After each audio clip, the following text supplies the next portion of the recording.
네, 2014년 절반을 보내는 또 마지막 주일이 됐습니다. 참으로 상반기에는 이런저런 슬픈 일, 고통스러운 일이 국가 안에 많이 있었습니다. 그런 중에서 주님께서 우리의 마음 깊은 곳에 들려주시는 음성도 우리가 많이 찾았습니다. 그럼에도 불구하고 우리가 서로 사랑하고 아껴주고 격려해주는 삶의 자리에 있다고 하는 것을 감사드리면서 서로 잠시 인사하겠습니다. 그동안 감사했습니다. 그동안 감사했습니다. 그동안 사랑해 주셔서 감사합니다. 네, 감사합니다. 세상에서는 각자의 인생이 있다고 말하면서 자기 생각대로 살아봐라, 내 생각대로 살아봐라, 그렇게 말합니다. 그러나 에덴 동산에서 내 생각대로 살아야 되지 않겠느냐 라고 유혹한 간교한 뱀, 곧 사탄의 속은 인생은 제각기 제 길로 가기 시작했습니다. 결국 그 길은 헛된 길로, 방황의 길로, 분쟁하는 길로, 슬픔과 고통의 길로, 절망의 길로, 사망의 길로 가지 않을 수가 없었습니다. 여호와 하나님을 떠난 세대, 실로 가야 할 길을 잃은 세대입니다. 가야 할 길을 잃은 세대, 살아야 할 이유를 찾지 못한 세대. 태어나서 살긴 사는데 공부도 해야 되겠고, 직장에 가서 돈도 벌어야 되겠고, 자녀도 낳아야 되겠고, 그러나 살아야 할 이유를 찾지 못하는 세대. 그러므로 하나님은 자손을 둔 우리에게 말씀하십니다. 내 자손에게 이를 알게 하라. 내 자손에게 알게 하라. 5절 6절에서 말씀하고 있습니다. 5절 6절 같이 한번 봉독해야 되겠습니다. 5절 여호와께서 증거를 야곱에게 세우시며 법도를 이스라엘에게 정하시고 우리 조상들에게 명령하사 그들의 자손에게 알리라 하셨으니 이는 그들로 후대 곧 태어날 자손에게 이를 알게 하고 그들은 일어나 그들의 자손에게 알려서 그 자손에게 알려라. 세계 선교에 대해서 좀 알다가 보면 10-40창 10-40이라는 단어를 접하게 됩니다. 이 말은 북위 10도에서부터 북쪽으로 올라가면서 북위 40도까지 이렇게 선을 긋습니다. 그리고 이쪽은 아프리카 지역이고 이쪽은 아프리카 북단이고 이쪽은 동아시아가 되고, 그래서 이렇게 사각형을 만들면 그것이 이른바 10-40 창이라고 하는 하나의 박스가 만들어집니다. 이 지역에는 아직도 주님을 알지 못하는 미전도 종족이 많이 산다는 것입니다. 그래서 이 지역에 사는 사람이 거반 대부분이 이 지역에 살고 있고 이 지역에 전도의 역사가 일어나야 된다고 말하고 있습니다. 그런데 최근에 몇 년 사이에 이보다 더 시급한 선교 대상이 발견되고 있습니다. 이보다 더 시급한 선교 대상이 발견된다. 그것은 이른바 4-14 창이라고 하는 4 to 14 윈도우라고 하는 이 새로운 개념이 지금 계속 부각되고 있습니다. 무슨 말이냐 하면 4살부터 14살 사이에 살아가는 자녀들을 말합니다. 4살부터 14살까지. 교회에서 만 15세가 되면 세례를 주잖아요. 사실 이 4-14는 이제 서구에서 먼저 나온 얘기이기 때문에 만으로 따져서 그렇으니까 우리 나이로 15살까지는 여기에 해당되지 않습니까? 그럼 결국 중학교 과정까지 다 해당되는 거죠. 만 15세가 되면 스스로 신앙 고백을 하고 세례를 받을 수 있는 법이 있는데, 그 전에 4세부터 14세까지 여기에서 중요한 시기를 겪게 된다는 것입니다. 이 시기는 그 무엇보다도 수용 수용성이 강한 시기입니다. 받아들이는 시기, 지식을 받아들이고 모든 것을 받아들이는 시기. 그래서 이때에 공부를 하면 쫙쫙 빨아들이잖아요. 전부 받아들이는, 습득하게 되잖아요. 마찬가지로 이 시대에도 주님을 영접하는, 주님을 받아들이는 그 수용성이 엄청나게 높은 시기인 것입니다. 이 4에서 14 창이라고 하는 것은 선교 전략가 루이스 부시 박사가 주장한 것입니다. 어른보다 훨씬 더 많이 받아들일 수 있는 이 나이, 이 나이에 속한 전 세계의 인구가 12억 명이나 됩니다. 12억 명의 자녀들. 잠깐 동영상을 보시고 말씀을 듣겠는데요, 후반부의 동영상은 루이스 부시 박사가 실제로 컨퍼런스를 열어서 역사되고 있는 그 장면을 보여주는데, 거기서 우리는 좀 마음을 나눴으면 좋겠어요. 열정을 나눴으면 좋겠어요. 잠깐 4분 동안 보시고 말씀을 이어가겠습니다.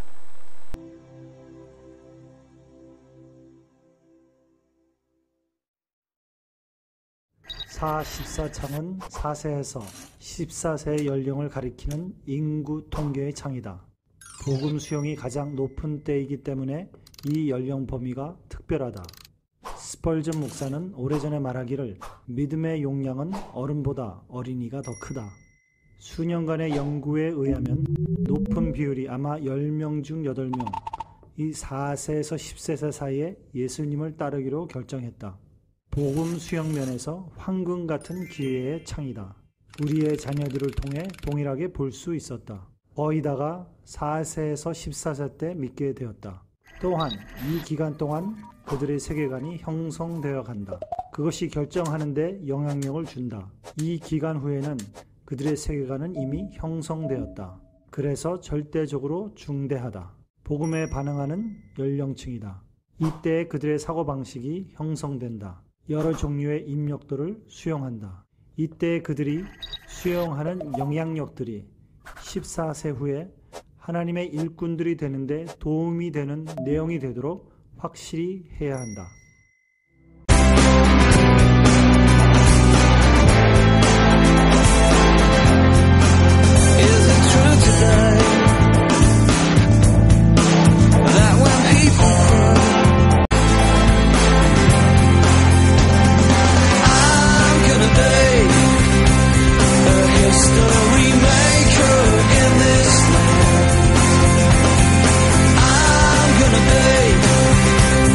Speak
아리바니니오스라는 말은 어린이들이여 일어나라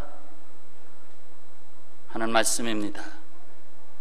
이 어린 시기에 신앙을 갖게 되면 평생 신앙을 떠나지 않을 확률이 매우 높습니다. 반대로 이 시기에 신앙을 갖지 아니하면 평생 신앙을 갖지 않을 확률이 매우 높습니다. 목회자 중에서도 4분의 3 이상이 바로 이 4세에서 14세 사이에 예수님을 영접한 바로 그 아이들이 목회자가 됐다는 사실입니다. 이 시기에 하나님을 알게 하고 믿음으로 거듭나는 일을 제공하는 부모의 역할은 그 어떤 교육보다도 시급하고 중요한 일입니다. 무엇이든지 받아들이는 세대, 막 흡수하는 그 나이에 이 세상에 무엇을 배우며 무엇을 따라가고 어떤 유행을 따라가는지 여러분은 알고 있지 않습니까? 이런 말을 들어보셨지요? 스물에는 세상을 바꾸겠다고 도를 들었고 데모했다는 얘기죠. 30에는 아내를 바꿔놓겠다고 눈초리를 들었고 40에는 아이들을 바꿔놓겠다고 매를 들었고 50에야 바꿔놓을 사람이 바로 자기 자신임을 깨닫고 모든 들었던 것을 내려놓았다. 바꿔야 할 사람이 바로 자신이었다는 것을 깨달았을 때에는 이미 나이가 50이 훌쩍 넘어버렸습니다. 앞으로도 쉽게 바뀌지 않지만은 지나간 50년의 세월은 무엇으로 보상하겠습니까? 사람들은 남에게 잘 속습니다. 무엇보다도 자기 자신에게 가장 잘 속습니다. 자기 자신에게 속는다. 익숙한 것에 속고 좋아하는 것에 속고 편한 것에 속습니다. 내가 내게 속으면 나는 항상 옳다고 생각합니다. 거기서 나오려고 생각지 않습니다. 그래서 자신도 모르게 속는 인생으로 살아가는 것입니다. 그러하기에 무엇을 하나님은 자손에게 알게 하라고 말씀하십니까? 자손에게 알게 할 필요성이 있기 때문에 알게 하라는 거 아닙니까? 그것이 4절 말씀. 자, 오늘 4절 말씀 같이 봉독합니다. 우리가 이를 그들의 자손에게 숨기지 아니하고 여호와의 영예와 그의 능력과 그가 행하신 기이한 사적을 후대에 전하리로다. 아멘. 자, 세 가지가 보이네요. 하나는 여호와 하나님의 영예를 알게 하라. 자녀들 자라나면서 4세에 귀가 열렸습니다. 알아듣기 시작할 때부터 하나님을 알게 하는 거죠. 하나님의 영예를 알게 하라. 여기서 영예라고 하는 것은 히브리 언어로 테히라라고 하는 단어인데 뜻이 찬양, 찬송, 예배, 영광, 그리고 유명한 소유자, 이런 뜻을 가지고 있습니다. 무엇이냐? 여호와께서는 마땅히 찬양을 받으실 대상이라는 거예요. 여호와의 영예, 여호와께 속한 마땅히 받으실 찬양. 결국 이 말은 우리가 이 세상 살아가는 데에 내가 바라보아야 할 대상이 있다, 내가 경배해야 할 예배의 대상이 있다는 것을 말합니다. 인간은 이 세상에 태어나는 것 자체가 하나님이 보내신 인생인데 내가 누구냐라고 하는 것을 알려면 예배의 대상을 만나야 합니다. 어려서부터 그 하나님이 주신 종교성, 그것을 깨워서 거기서 하나님을 만나게 해줘야 된다는 거예요. 나의 존재, 내가 살아가는 모든 것은 하나님께로부터다. 그래서 하나님은 마땅히 찬송을 받으실 분이고 예배의 대상이다. 그래서 자녀들에게 예배의 삶을 전해줘야 된다. 그럼 부모가 예배 드리지 않으면 됩니까?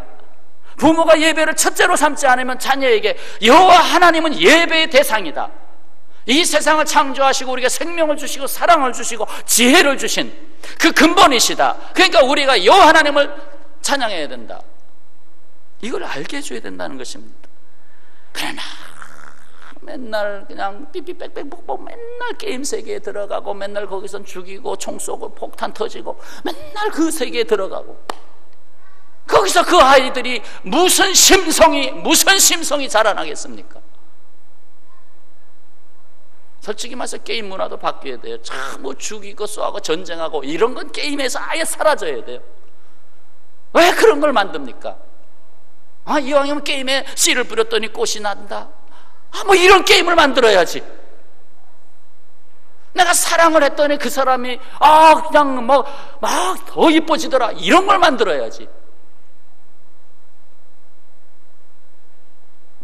두 번째 보이는 게 여호와 하나님의 능력, 그의 능력과, 지금 4절에서 세 가지가 보입니다. 그의 능력과 곧 여호와 하나님의 능력을 알게 해줘라. 후대에 전하라.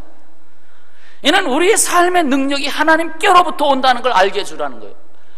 이 세상에 참으로 실력, 능력 찾는 세상 아닙니까? 당신 실력 있어? 그거 찾는 세상인데 그 능력이 어디서 오느냐? 내가 막 움켜잡는다고 내가 이 세상을 이기는 힘이 나에게 오느냐? 아니라는 거예요. 오히려 실망하고 좌절하고 자빠지고 하나님의 능력이 내게 임해야 된다는 것입니다. 나의 인생은 하나님의 능력으로 살아야 된다는 것입니다. 하나님의 공급하신 힘으로 살아야 된다는 것입니다. 사실 이 정도 어떻게 여러분 앞에 이렇게 설 수 있겠습니까? 어려서는 정말 고개도 못 들고 다닌 사람, 정말 부끄러워서 사람 보는 것도 똑바로 못 본 사람인데 오직 하나님께로부터의 능력을 받아야 된다. 하나님이 공급하시는 힘으로 살아야 된다. 그걸 알게 해줘야 된다는 거예요. 그냥 무조건 나는 머리가 좋으니까 공부 열심히 하면 되겠지, 그렇게 돼서 되는 게 아니라 이 말입니다. 하나님이 세워주셔야 되고, 공부할 재미도 하나님이 주셔야 되고, 그 지혜도 하나님이 주셔야 되고, 그 지혜를 써먹을 수 있는 방향도 하나님께서 주셔야 되고, 또 한 가지 뭡니까? 그가 행하신 기이한 사적을 알게 해줘라. 결국 여호와 하나님께서 행하신 역사를 알게 해줘라. 이는 하나님께서 실제로 이 세상의 역사를 주관하시고 각 사람의 삶, 인생을 떠나지 아니하시고 그 사람과 동행하고 있다는 걸 알게 해줘라. 너는 네가 이 세상을 홀로 사는 것이 아니다. 하나님이 너와 함께한다.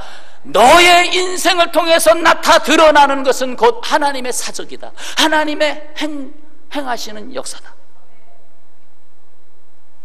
우리 인생의 흔적은 결국 하나님의 흔적이다. 자녀들이 이런 걸 알고 깨어 일어나서 살아야 되잖아요. 이런 의식을 갖고 모든 것을 해나가야 되는데 그렇지 아니하고 지금 나도 이 세상에 그 연예인 보니까 나도 가수가 될래, 무작정 나도 가수가 될래, 난 전부 그런데 이제 몰두하게 되잖아. 나는 약으로서 세계를 평정할 거야. 그런데 올라가다 나중에 안 돼 봐요. 바벨탑을 쌓고 올라가는 인생들 아닙니까? 자, 그렇게 하시는 목적을 7절에서 왜 그렇게 하시는지, 하나님이 왜 너의 자손에게 그렇게 전하라. 자손은 아들, 딸뿐만 아니라 손자, 손녀까지, 내가 살아서 내 품에 안을 수 있는 어린 생명들까지 내 자손에게 알게 하라. 요즘 할머니가 돼서 이렇게 1, 2년 이렇게 품어주고 그러시는데 사실 허리 아프시지요.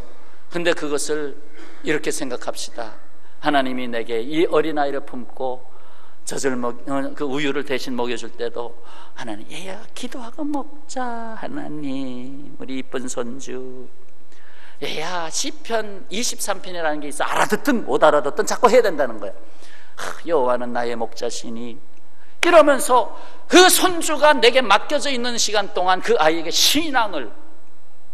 신앙심을 심어줘야 된다. 자, 목적이 나왔어요. 7절 8절. 왜 그러느냐? 7절, 그들로 그들의 무엇을? 소망을 누구에게?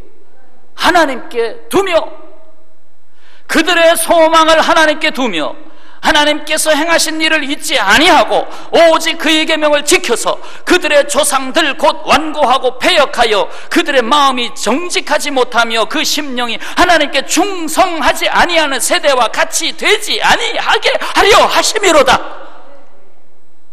네 가지가 나왔잖아요. 하나는 그들의 소망이 하나님께 있다. 얘야, 네가 이 세상 살아가는데 너 소망이 뭐냐? 너 꿈이 뭐냐? 그것이 하나님께 있다. 하나님이 너에게 소망을 주신다. 하나님이 없이는 너가 갖고 있는 소망은 소망이 아니고 욕심에 불과하다. 하나님이 소망을 주셔야 된다. 너의 인생의 소망은 하나님께 있다. 이걸 자녀들에게 가르쳐야 된다는 것이.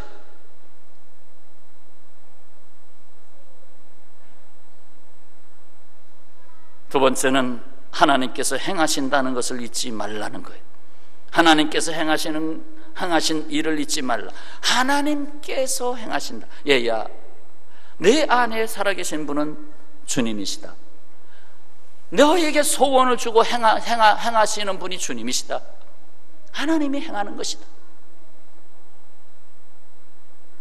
내가 하는 게 아니다. 오늘 오후 말씀을 연결해서 오후에 꼭 들으셔야 됩니다. 오후에 내가 행하는 것이 아니니까 믿음을 요구하신 겁니다. 믿음. 왜 믿음이 있어야 되는지. 내가 행하게 되니까 교만해지고, 내가 행하게 되니까 자기 스스로 넘어졌을 때 일어나는 방법이 없는 거예요. 그리고 세 번째 무슨 말씀이 나왔습니까? 무엇보다도 지켜야 할 것은 하나님의 말씀이다. 오직 그의 계명을 지켜서. 정말 지켜야 될 게 뭐냐? 내가 이 세상 살아가는데 누구는 재산을 지키려고, 누구는 건강을 지키려고, 얼마나 지킬 게 많습니까? 그런데 사실상 가장 첫째 되는 것이 뭐냐? 말씀을 지켜라. 이 세상 말씀으로 지어졌습니다. 말씀의 근본은 하나님이십니다. 그래서 말씀이 육신이 되어서 오신 분이 예수님이십니다. 그리고 우리에게 말씀을 주셔서 항상 우리의 영성을 다시 일깨우십니다. 아이들이 자라나면서 이 성경책, 이 성경 말씀을 항상 가지고 살도록 해야 됩니다. 이 성경 말씀이 책장에서 펴지지 않을 때, 그저 하나의 장식품으로 껴있을 때, 그 자녀는 나중에 커서 몸체가 되지 못하고 액세서리에 불과한 인생을 살 것입니다. 진정 하나님의 말씀이, 내가 말씀을 지키면 말씀이 나를 지킨다. 내가 성경을 펴면 나의 인생을 하나님이 펴주신다. 내가 성경 말씀 한 장 한 장 넘기면 하나님이 내 인생에 하루하루를 넘기신다. 하나님이 나의 인생을 지켜가신다. 이것을 자녀들에게 가르쳐야 된다는 말씀입니다. 알아서 요즘 신앙은 자유라고 하는데, 알아서 자기가 부딪히다 보면 하나님 만나겠지. 천만에 부딪힐 때는 이미 나이 15세가 넘었습니다. 그때는 부딪혀도 자기의 관념이, 고정관념이 깨지질 않습니다. 그래서 예수님께 돌아오질 않습니다. 자기 생각대로 합니다. 어렸을 때의 자녀가 예수님을 믿지 않으면 안 됩니다. 부모는 이것을 분명히 알아야 됩니다.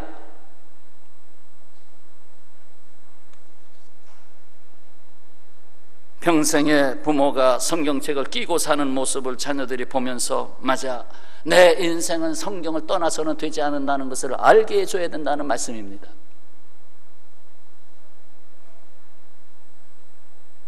한 가지 더 나왔습니다. 8절에 그들의 조상들, 잘못된 세대를 잘못 따라가지 않게 하려고. 아이들이 살아가는 세대에는 좋은 사람들만 있는 게 아닙니다. 거짓말하는 사람들, 유괴범들, 살인하는 사람들, 자기 욕심만 취하려고 그 가짜 물건을 파는 사람들, 얼마나 그들이 자라나고 있는 그 자리에 기성세대가 얼마나 잘못 가고 있는지 그걸 보고 따라간다 이 말입니다.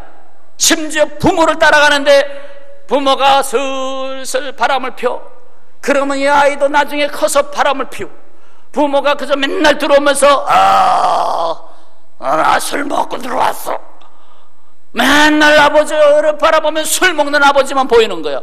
그러면 나는 죽어도 술을 안 먹겠다고 해놓고 나중에 내 마음이 힘들 때는 술을 먼저 잡는 거예요. 따라가는 거예요. 부모가 교회 간다고 할 때 수시로 밥 먹듯이 교회 가는 걸 빼먹더라. 나도 이번에 시험인데, 내일 시험인데 나 교회 안 가. 그래, 알았어, 시험이나 잘 봐라. 그렇게 되는 거예요. 그렇게.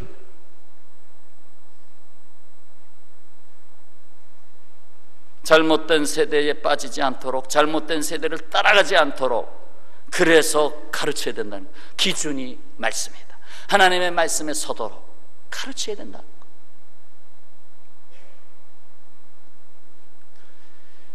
그만하면 됐어. 적당히 하지 뭐. 별나게 살려고 그러지 마. 이것은 내 인생을 위한 말들이 아닙니다. 거기에는 감동이 없습니다. 내 힘으로 할 수 없다는 생각이 들 때 성령의 이끌림을 받아 도전하는 삶에 오히려 감동이 있습니다. 성령의 감동을 받아야, 자녀들이 자라나면서 성령의 감동을 받아야.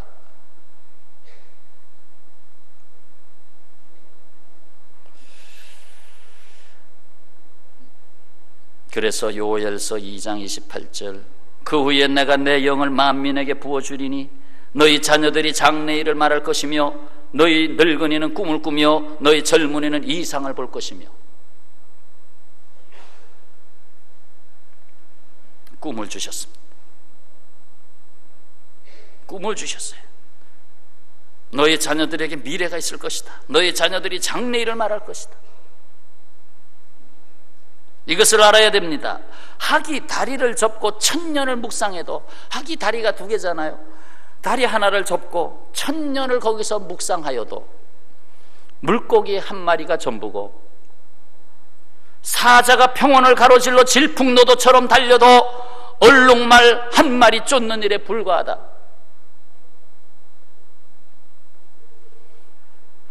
인생을 비유하고 있는 거지요. 그렇게 해도 결국 뭐 그거 하나 잡으려고 그렇게 살아왔느냐. 비전이 없고 감동이 없고 고난이 없고 인격이 없는 성공은 재앙의 시작입니다. 비전, 꿈은 미래를 현재 속에 창조하는 힘입니다. 미래를 현재 오늘 속에 창조하는 힘이 비전이에요. 꿈이에요. 또 믿음은 미래를 현재 속에서 살게 하는 힘입니다. 믿음, 미래를 오늘 속에서 살게 하는 것. 오늘이 있어야 내일이 있잖아요. 오늘 속에 주시는 힘이에요. 그렇습니다. 비전과 믿음은 다가오는 미래를 오늘 걸어가는 두 발입니다. 비전, 소망이요, 꿈이요. 꿈이 있어야 되잖아요. 꿈, 믿음, 꿈, 믿음, 꿈, 믿음 하면서 나아가는 거예요. 근데 아이들에게 무슨 꿈을 주고 있습니까? 아이들에게 무슨 믿음이 있습니까?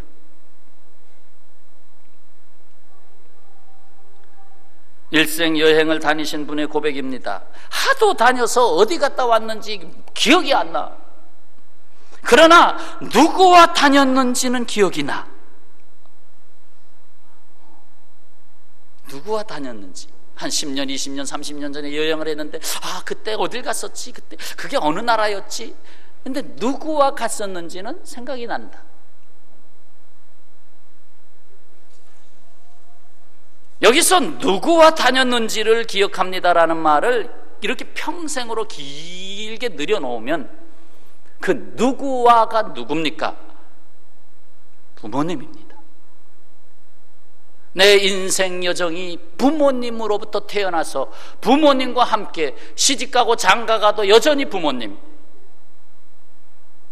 내 평생의 부모님이 나를 떠나지 않고 있습니다.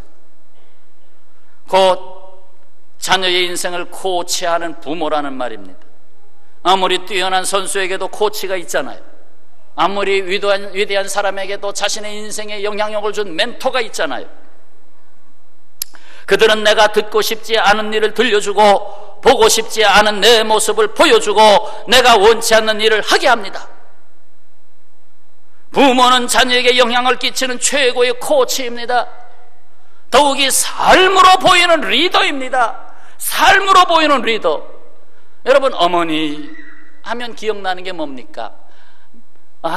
몇 년 전에 어머니가 이런 말씀하셨어. 몇 년 전에는 이런 말씀하셨어. 어제는 무슨 말씀하셨어? 그겁니까? 기억 안 납니다. 그럼 어머니 하면 생각나는 게 뭡니까? 어머니의 삶입니다. 그게 생각나는 거예요. 그 삶이 내게 영향력을 준 거예요. 저희 아버님은 교육 공무원이기 때문에 상당히 이렇게 완고하면서도 아주 이렇게 정확하십니다. 저희 어머님은 아주 인자하십니다. 원래 이렇게 서로 다른 사람들이 만나는 겁니다. 똑같이 완고하면 그 집은 깨집니다. 근데 이 어머니는 우리 집안의 신앙에 사실 이제 귀한 선물을 가져다 주신 분이에요. 그 어머니가 신앙인이고 이렇게 쭉 대대로 쭉 내려왔으니까. 그런데 그거 제가 기억하라 하면 그거 기억나는 거예요. 늘 성경을 가까이 했어요. 그래서 성경을 이렇게 성경상 하나 펴놓고 저 노트 옆에 놓고 맨날 성경 써내려가는 거예요. 성경 쓰기. 성경을 쫙 쓰시는 거예요. 그래서 맨날 노트가 한 권, 두 권, 세 권, 네 권 자꾸 쌓이는 거예요. 거기다가 또 구역장을 또 맡으셔가지고 그냥 그 구역을 살피는데 그렇게 열심히 살피셔. 교환을 준비하는데 막 학교에 가서 아이들 가르치는 것처럼 교환을 준비해가지고 그냥 빽빽하게 써가지고 교환을 준비해가지고, 그러면서도 한 번도 자녀들에게 큰 소리를 낸 적이 없어. 요즘 어머니들은 이렇게 발성 연습을 많이 하잖아. 자녀들이 야! 왜 그래! 하고 이렇게 발성 연습을 많이 해서 그래서 찬양을 잘하잖아요. 웃지도 않아. 그런데 한 번도 소리를 지른 적을 못 봤어요. 그래서 제가 그거 조금 닮아서 제가 조금은 인자해요. 많이는 인자하지 못하고 그래서 조금은 인자해요.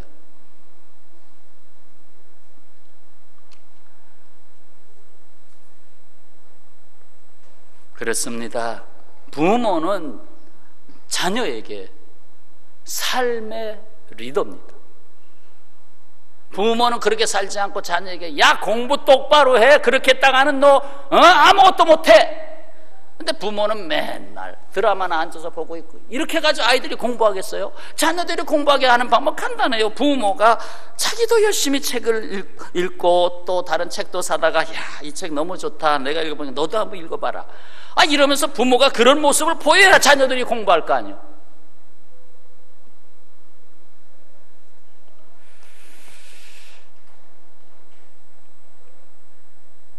더욱이 우리는 부모로부터 조상으로부터 복음을 전해받았다는 사실을 잊지 말아야 됩니다. 그게 3절 아니에요. 이는 우리가 들어서 아는 바요 우리의 조상들이 우리에게 전한 바라. 이 나라에 복음이 들어온 것도 선교사들이 자신의 생명을 내놨기 때문에 들어온 거 아닙니까? 어찌 선배가 없이 후배가 있으며 어찌 부모가 없이 자식이 있겠습니까?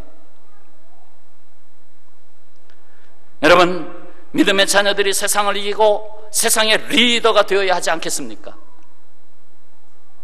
적어도 여러분의 자녀들이 지금 10살짜리 자녀다, 7살짜리 자녀다, 앞으로 30년 후에는 그들이 30대, 40대가 될 건데 그들이 살아갈 세상에서 그들이 어떤 삶을 살기를 원하십니까? 적어도 앞으로 4, 50년 정도 지나면 그렇게 우리가 생각하는 좋은 세상은 아니에요. 왜? 인간의 인본주의가 더 팽배하고 물질주의가 더 팽배하고 그 속에서 살아남는 방법이 무엇입니까? 거기서 인간성을 지키고 인격을 지키며 살아남는 방법이 무엇입니까? 오직 여호와 하나님께 소망을 두고 그 말씀을 끼고 살아야 되지 않겠습니까?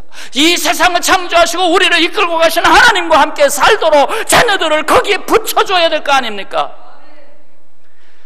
이 세상에 가장 두려워하는 사람은 나 오늘 죽어도 좋아하는 사람입니다. 나 죽어도 좋아하는 각오를 갖고 사는 사람은 이 세상이 두려워 그 사람을 어떻게 할 수가 없습니다. 하늘의 씨앗도 자신의 형상이 깨지고 사라질 때 비로소 열매를 맺는 과정이 시작되지 않습니까? 우리는 이미 예수 안에서 죽은 자들입니다. 아들이 어릴 때 미니카에 푹 빠집니다. 미니카 조그만 차 싱싱싱싱 재밌다고 막 따라가고 밤에 잘 때 그 미니카를 손에 꼭 쥐고 잠든다. 그래서 엄마가 아이고 이 녀석 잘 때도 이거 잡고 자네 하고 쏙 빼면 깨어 일어나가지고 안돼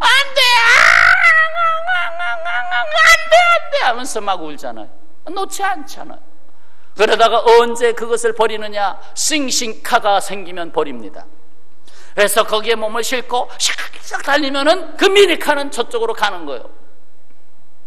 그러다가 싱싱카를 언제 버리느냐? 내가 진짜 운전하는 자동차가 생기면 버리는 거예요.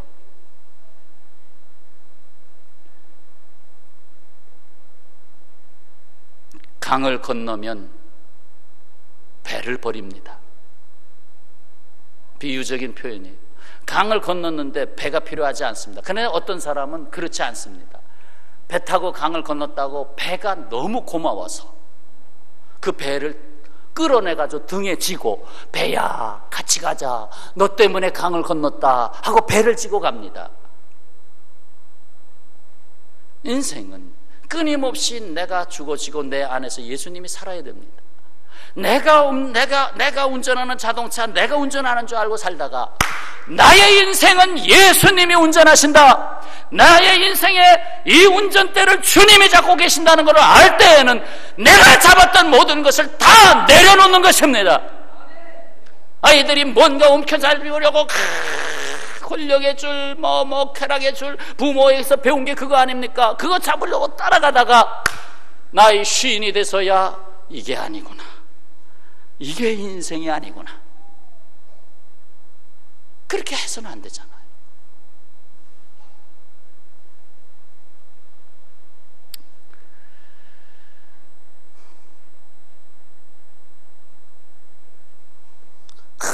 그냥 청소년 시절에 열심히 예수님 믿다가 어떻게 해서 대학에 잘 들어갔어.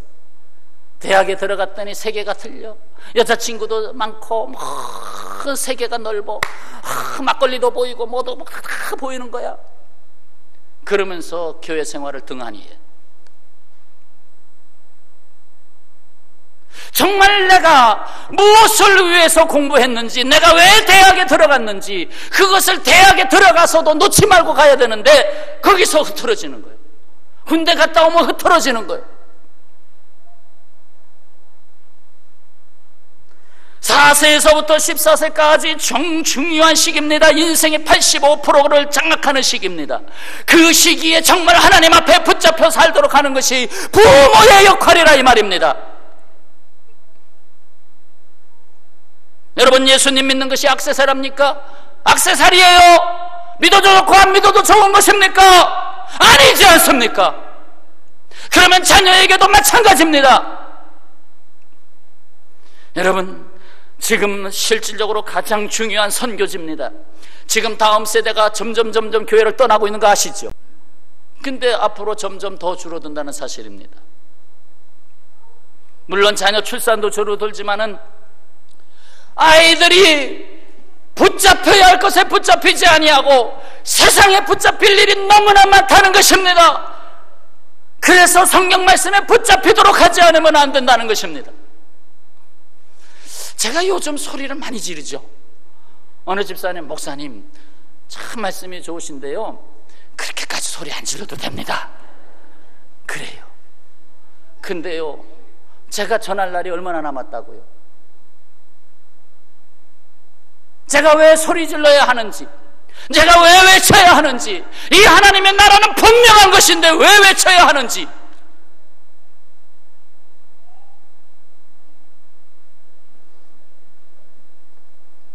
그렇습니다. 날마다 내가 죽고 내 안에서 내 인생의 운전대를 잡고 계신 주 예수님, 이것이 자녀들에게 확실히 고백되지 않으면 부모는 계속해서 눈물의 기도를 해야 합니다. 어디로 갈지 모르니까, 내 자녀가 어디로 갈지 모르니까.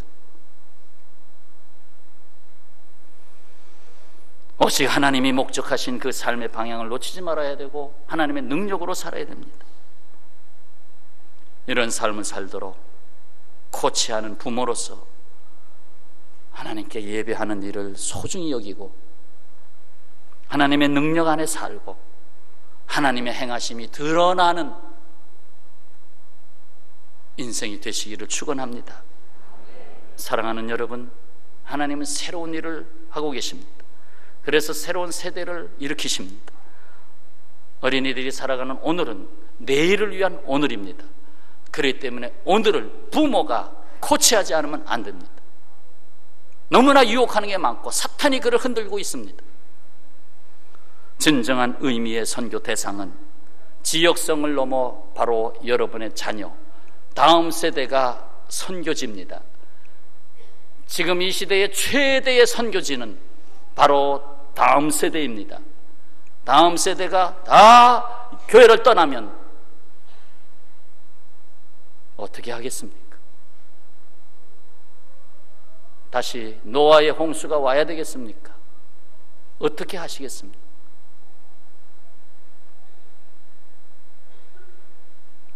이거 하나 더 부탁할게요.